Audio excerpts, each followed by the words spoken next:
Just a couple of comments before we go back to the practice, this practice of resting in awareness. This practice of resting in awareness is the most subtle of these three techniques that we've been using in this retreat for shamatha. The three techniques, of course, is observing the breath, observing the mind, and then resting in awareness. Observing the breath, of course, is observing physical tactile sensations. They're a little bit more obvious. Then we moved to the practice of observing the mind. The mind is more subtle, of course, it's not some physical, tangible object. So it's a more subtle object than the breath. But also, of course, we're not really have a habit of observing the mind. We have a habit of getting caught up in the mind. So for these reasons, often people find observing the mind more challenging than breath. But some people are naturally drawn to that. In fact, they find that better than the breath. So if that's your case, then that is the object for you to use in the shamatha practice. We don't have to start somehow with the breath and then move to the mind and then move to awareness. We're just learning each one of these practices. So we get a little bit of experience, a taste for each one. And then we can use the one that works best for us. Likewise, this practice of resting in awareness is even more subtle still, because we're not observing any particular appearances. And again, one of the difficulties that we find in this practice is that it's really not about doing anything, it's simply about being, simply being aware or knowing that you're aware. And that's something we're not very familiar with.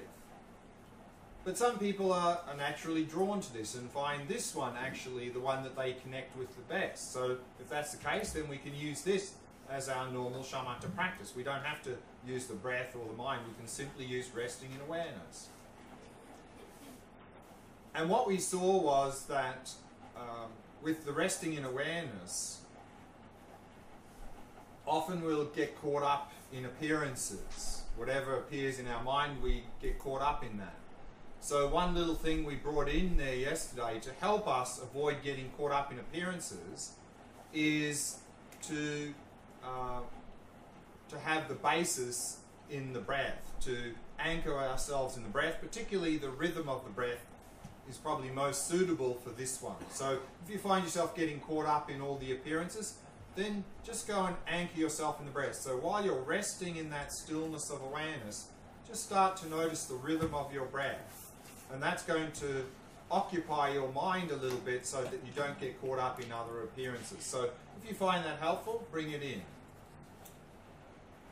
Another thing, of course, that we can do, because the other thing, of course, is that with this practice, like any practice, the two imbalances are agitation, distraction, and also dullness. So in this practice also, it's easy just to sink in a very dull state. So if you find yourself falling into dullness, then just sharpen your focus. Be more attentive in being aware. So if you find yourself agitated, distracted, then just release awareness, release appearances, and just relax. If you find yourself dull, then sharpen the focus. Be more attentive. But there's one other thing we can do that also can be helpful for these imbalances. And that is, remember in this practice we are having the eyes at least slightly open, resting our gaze. And normally when we do that, it's sort of at a slightly downward angle. If we find that we're getting agitated and distracted a lot, you might like to try to lower the gaze more. If you find yourself getting very dull and sleepy, raise your gaze, elevate your gaze. So you can adjust your gaze as well depending on whether you're getting agitated, distracted or dull. So have a little bit of a play with that and see if that helps as well. So let's go back into the practice, and then after the meditation, a few more comments about this practice.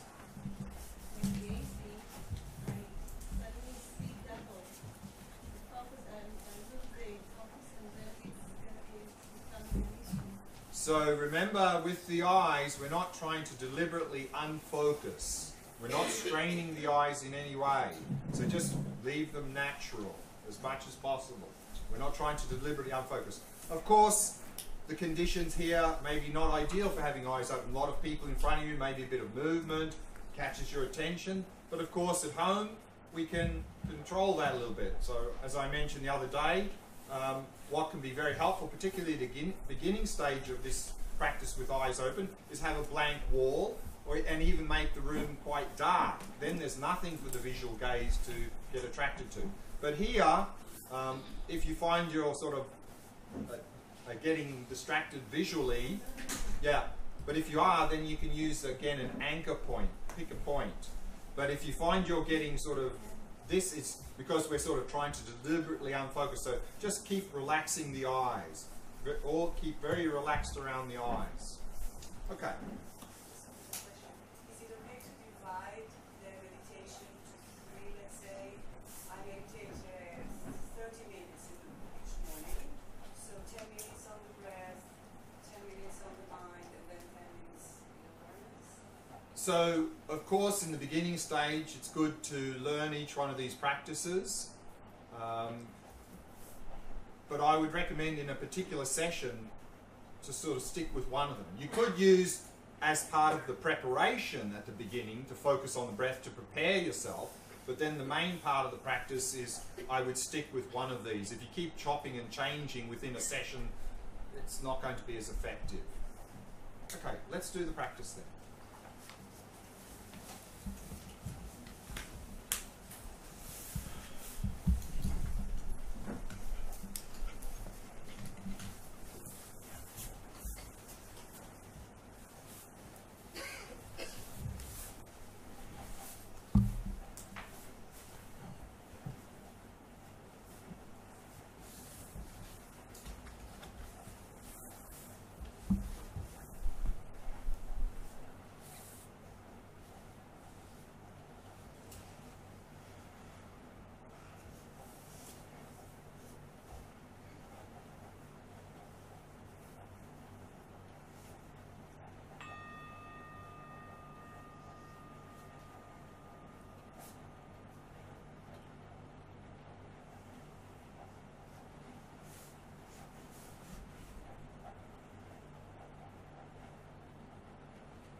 Settling the body into a state of relaxation, stillness, and vigilance.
And relaxing more deeply with each out-breath.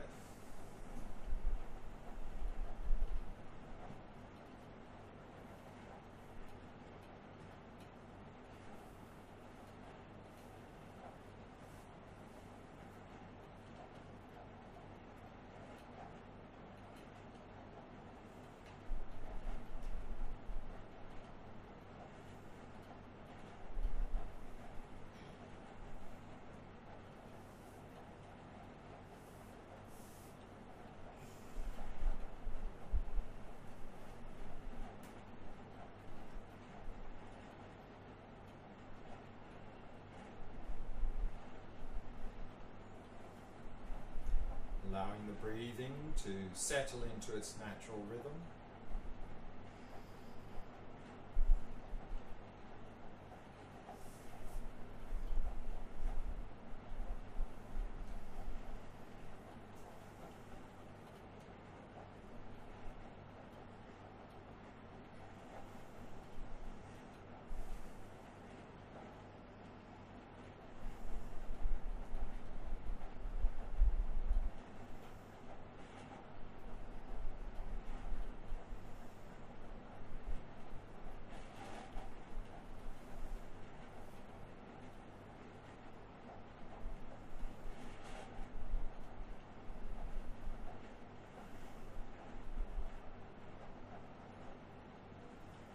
Setting the mind in a state of ease and relaxation. Simply allowing the mind to come to rest in the present moment. And simply focus on the rhythm of the breath.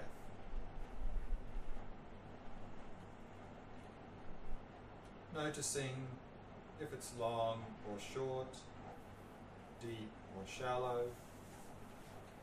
rough or smooth, without modifying the breathing in any way.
Resting your gaze in the space in front of you, and allow the mind to come to rest.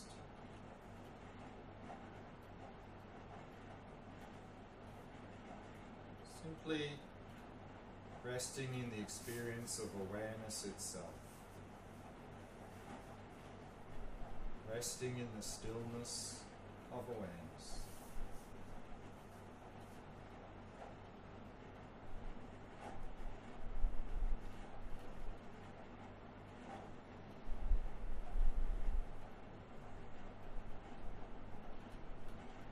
If you prefer, you can anchor that a little bit in the rhythm of the breath.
Notice any agitation, tension, or distraction.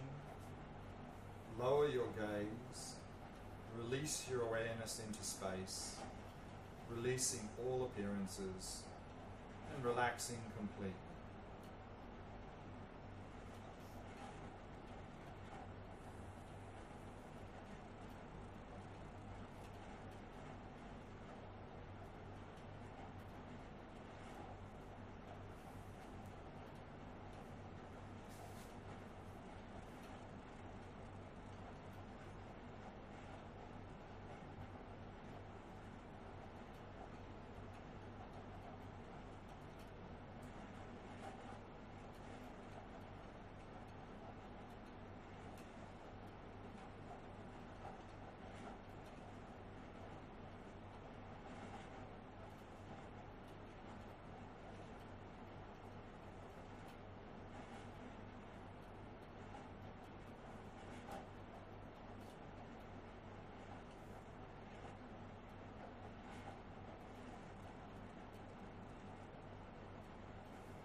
Or if you're finding that you're simply becoming dull and spaced out, then raise your gaze and sharpen your focus, being aware of being aware.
Simply resting in the stillness of awareness. Completely relaxed and alert.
Okay, let's start with a short review of what we've covered. And then a few more comments about the practice, and then maybe there's some questions.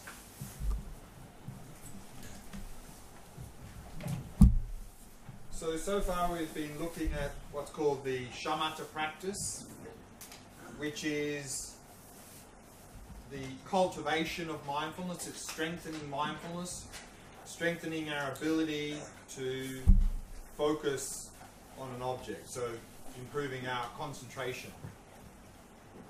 And shamatha is a particular level of concentration we're cultivating in the path, spiritual path, and it's the level of concentration we need as an effective basis for vipassana practice, so that we can come to a direct insight of the nature of reality.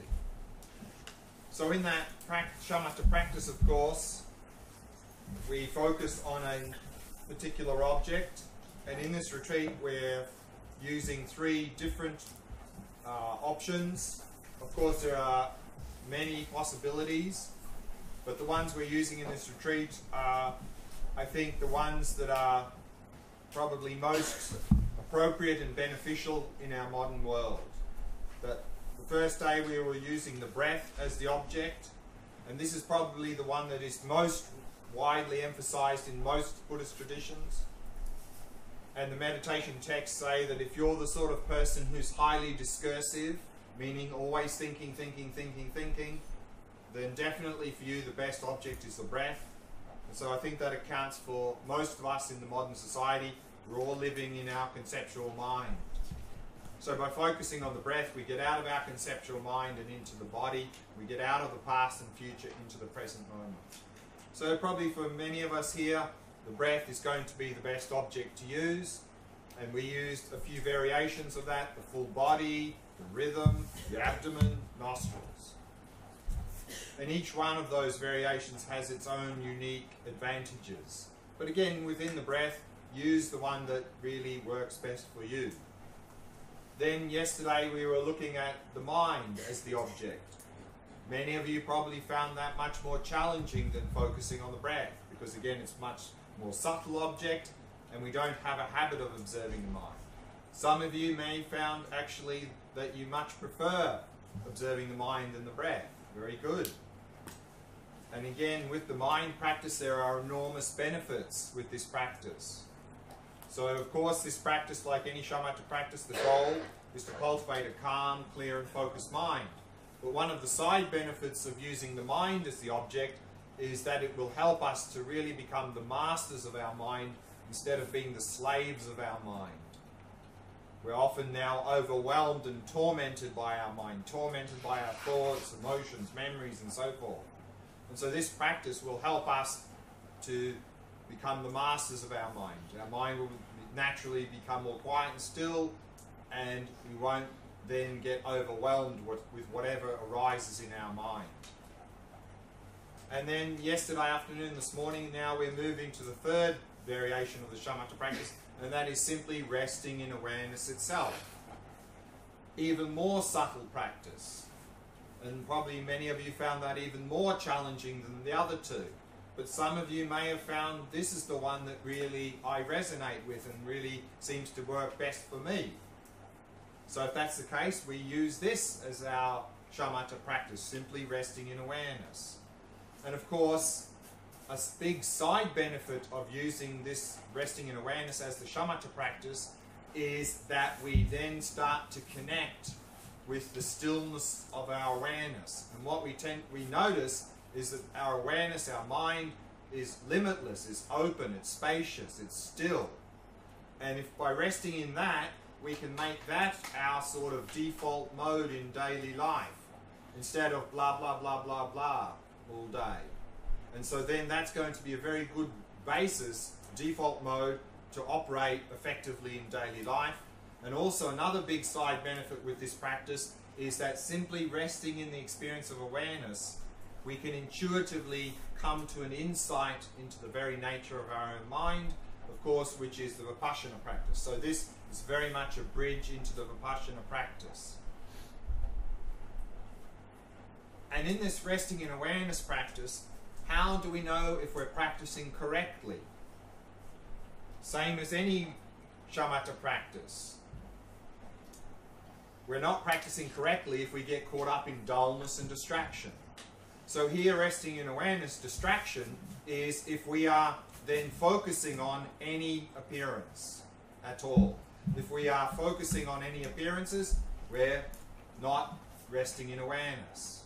So let go of that focus. Of course, all sorts of appearances will arise in this meditation. Thoughts, emotions, memories, sensations, sounds. Just let them be. Don't focus on them. Don't try and get rid of them. And of course, don't follow them. Just let them be there. They can do whatever they want. And just rest in the experience of awareness itself. And of course, the other imbalance is if we just simply fall into dullness. Then, of course, if we're falling into dullness, we at some point lose awareness altogether. We're completely spaced out. So all we need to do then is sharpen, just to know that we're aware, to really sharpen that focus. So if we're aware of being aware and we're not focusing on any appearances, we're doing the practice correctly. So I'd like to talk a little bit more about the practice, and then maybe some questions before we go back to the practice. And again, for this, I'd like to read from the Attention Revolution book from Alan Wallace. And this is on page 132. He says the following. After settling your body and mind in their natural states, you can simply be aware of being aware. You don't need to be in a sensory deprivation tank, and your mind doesn't need to be totally silenced. You can know with immediate certainty that consciousness is present, and with no other object of awareness, you can cultivate attentional stability and clarity of that awareness. Let's see how Padmasambhava describes the subtlest way of achieving shamatha. So again, he's quoting Padmasambhava regarding this practice, and he says the following. So remember, Padmasambhava was the great Indian master from the 8th century who first brought Buddhism to Tibet. And he says, while steadily gazing in the space in front of you, so again, just keeping the eyes open and just resting your gaze in the space in front of you, without meditating on anything, steadily concentrate your consciousness without wavering.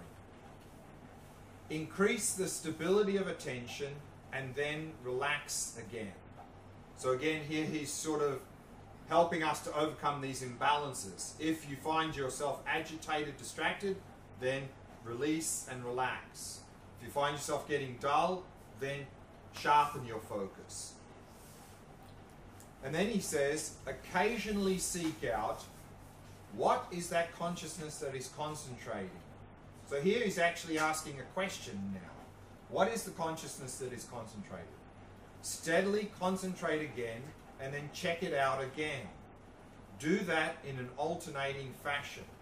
Even if there are problems of laxity and lethargy, that will dispel them. So what he's doing here, he's actually bringing in a bit of vipassana, questioning, to help with the shamatha practice.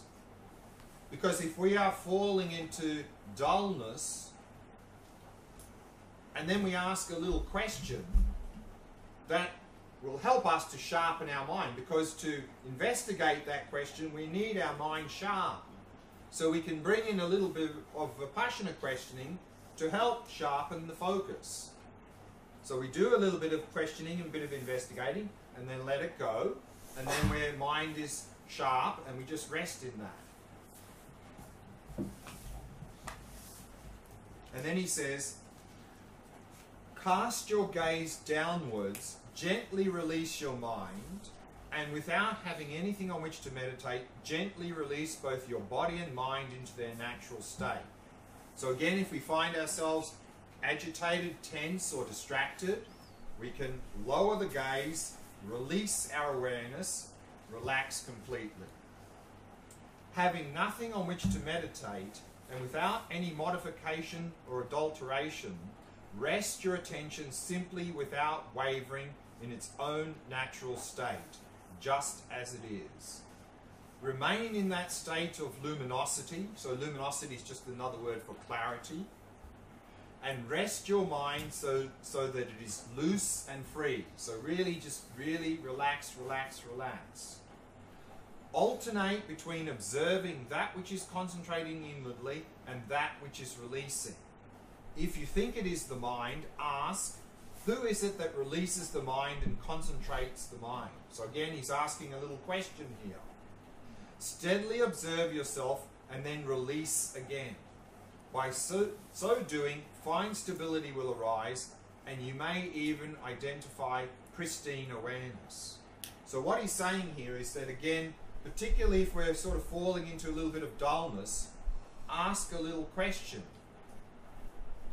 Here the question was, who is it that releases the mind and concentrates the mind? And by asking this question, that will sharpen our focus. And then we let go of that and just stay in that state. And he says, by so doing, fine stability will arise, meaning now we're going to balance between being relaxed and alert. And he says, and you may even identify pristine awareness. Pristine awareness here is really talking about nature of the mind.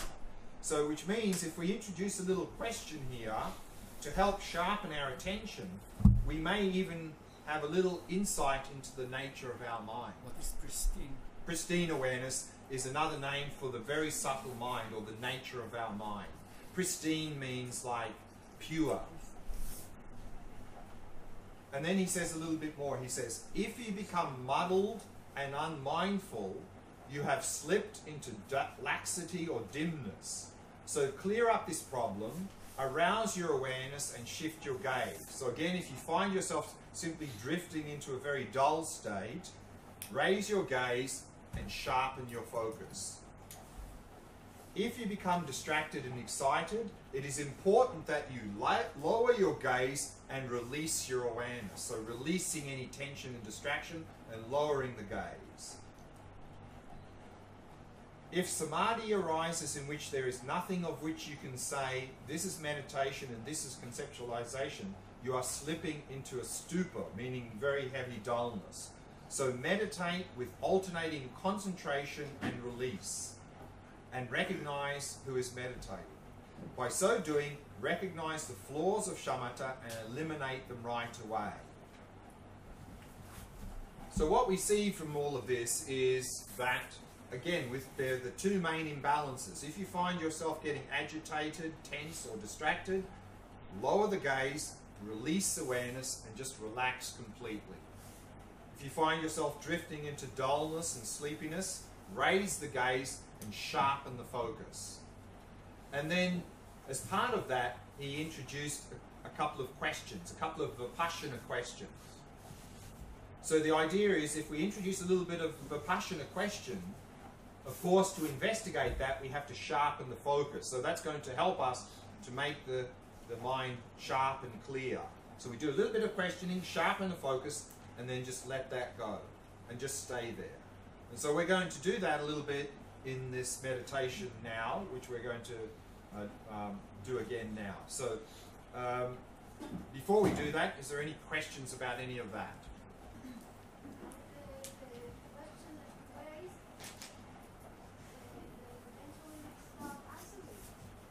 So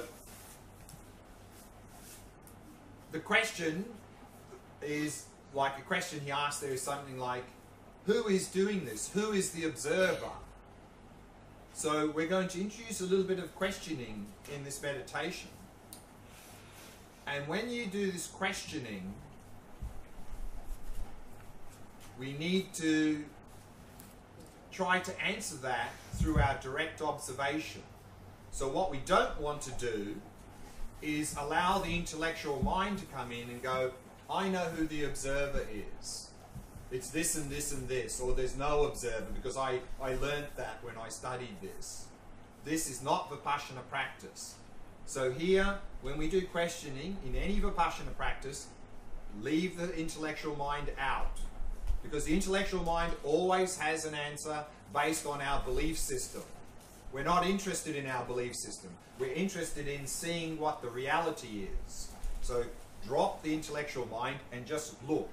So when there's a question, who is the observer? Just look and see what you see. Don't let the intellectual mind try to answer it. So we're going to do this questioning. You look, and that will help to sharpen our focus. So we'll look a little bit for a little while, and then we'll just let go of that observation and just stay there with that sharp focus. Okay? Should I doubt that my mind is in my head? Should you doubt that your mind is in your head? Here, in this practice, we're not interested in knowing if our mind is in our head or not. This is more, again, of a Vipassana practice. And we're going to do this a little bit later. We're going to ask these sorts of questions, like, where is the mind located? But again, when we ask these questions, leave the intellectual mind out, because otherwise the intellectual mind will say, based whatever our belief system is, and many people, of course, believe that the mind is here because the mind is the brain. And why do we believe that? Because someone told us that. And so if we ask that question and we allow our intellectual mind to come in, the intellectual mind goes, of course it's inside my head, because that's what I learned.